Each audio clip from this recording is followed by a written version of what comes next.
And in just a couple of weeks, the U.S. border will fully reopen to vaccinated foreign travelers for non-essential activities. This is good news, especially for people who have businesses that really rely on tourists.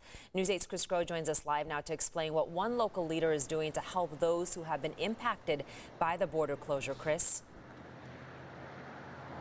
And look, the border will be reopened to vaccinated travelers starting on November 8th. That is big news, right? Because we've heard local leaders advocating the federal government to get the border reopened for those travelers so that businesses could get their customer base back. Well, what we're seeing right now is that since then, the entire border economy has taken a huge hit. According to the San Ysidro Chamber of Commerce, out of 800 border businesses or so, 282 have closed for good due to those restrictions that were previously in place. So Supervisor Vargas is pushing for more help. She's going to suggest, quote, that the county identify economic opportunities to address disproportionate impacts that families, businesses, and communities have endured in the region due to essential travel border restrictions. Now, that could and likely may result in the creation of emergency economic zones where grants and incentives are put into place to help spur business activity. But something she also talked about is unconventional businesses that maybe don't necessarily qualify for small business grants,